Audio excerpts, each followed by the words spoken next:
In this presentation, we will be discussing types of art, registers, grids, hierarchy of scale, tombs, pyramids, hieroglyphs, and different palettes.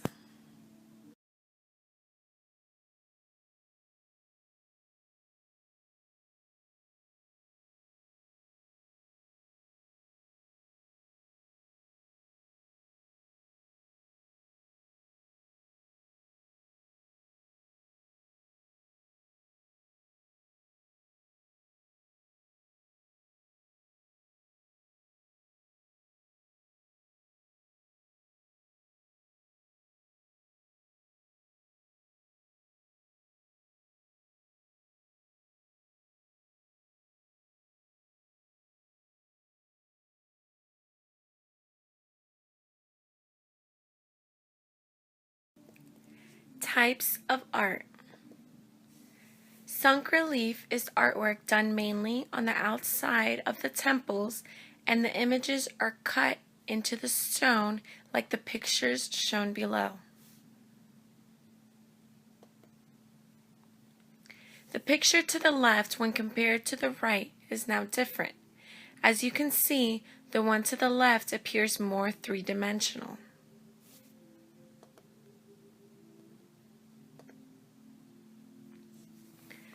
This is called raised relief, or bas relief, which is done mainly indoors, and the stone around the image is cut away.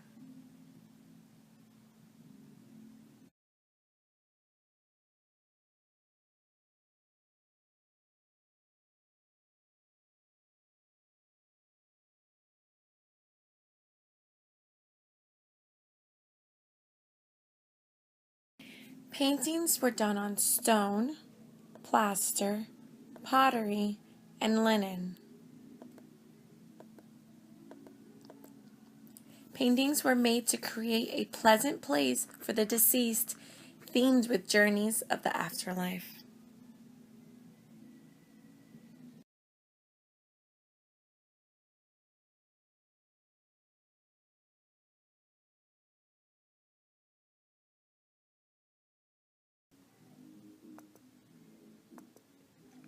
It was very recognized that mainly men were painted in red tones and women in yellow.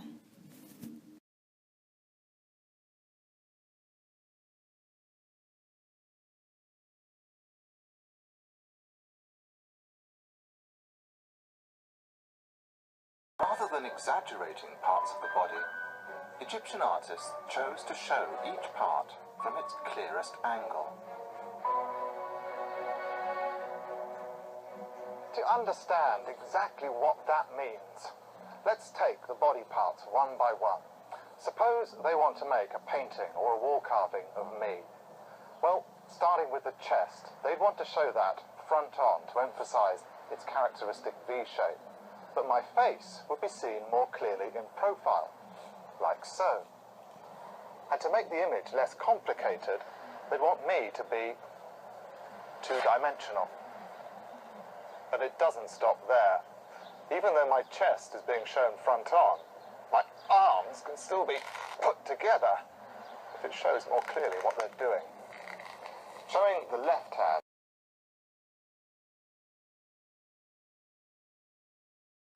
as different from the right hand was just unnecessary. They preferred to show them palms outwards and all the fingers a nice uniform length.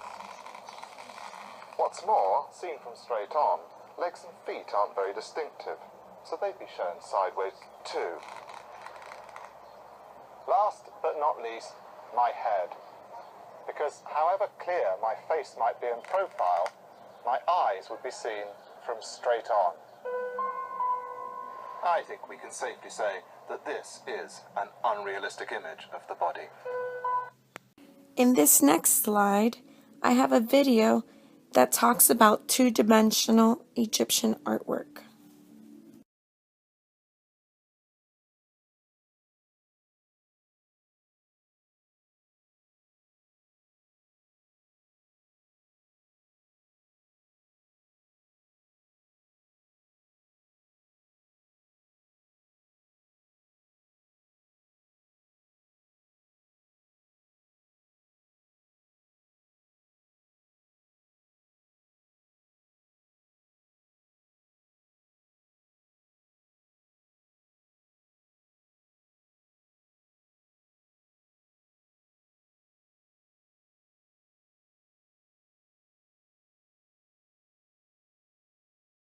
Why did the Egyptian style never change? It was found on the artwork of a pharaoh in a tomb of a priest that a red traced grid was used to properly proportionize his artwork.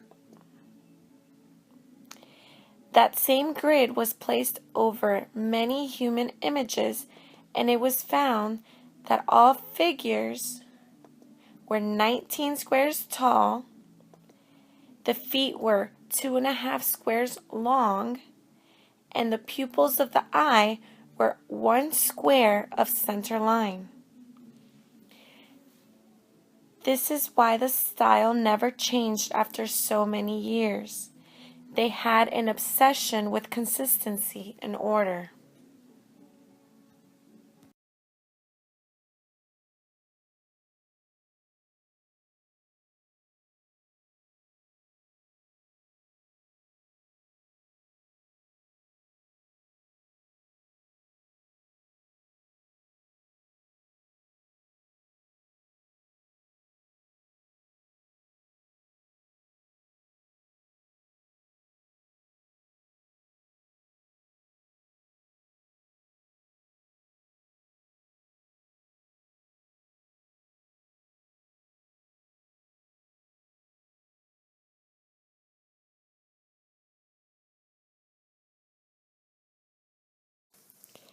Hierarchy of scale. Kings are shown larger than life to symbolize importance in relation to other people or objects.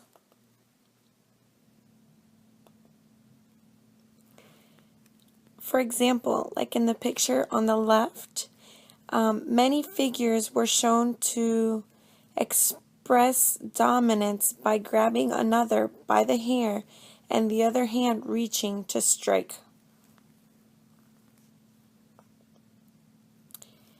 This picture here also shows the temple of Ramses II. Big scale, meaning dominance and power.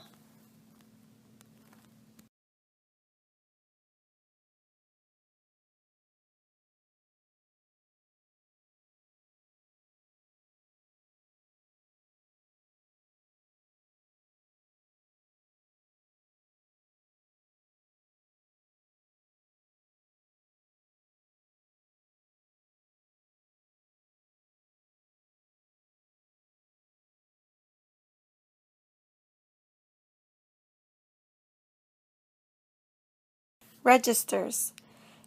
They are lines that go through collections of images to separate them into sequence to tell a story. Usually they are seen in parallel lines, and the higher up in the scene, the higher the status. Having no registers implies chaos in a painting.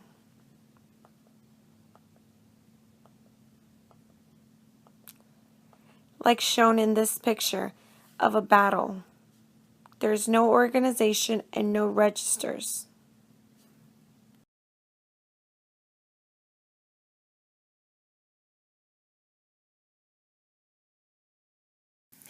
In this title, I tried to show the hieroglyphics that we see now possibly in the 20th century is what I could find as a font.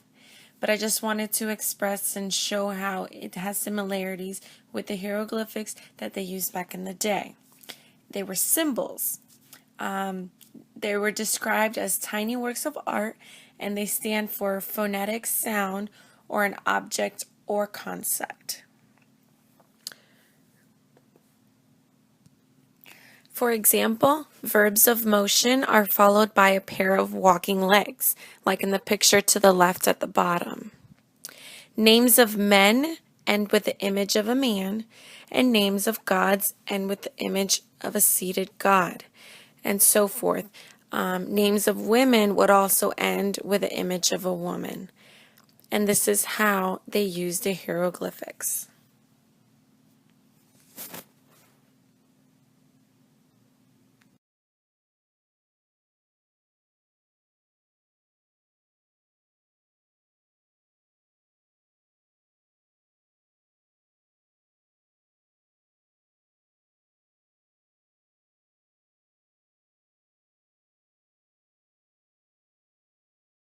Tombs. Tombs began to be built once the pharaoh was named. The tomb building would continue throughout their life until they died.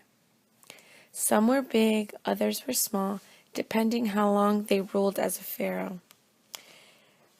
These tombs were filled with tons of Egyptian art, pottery, paintings, gold, and so on.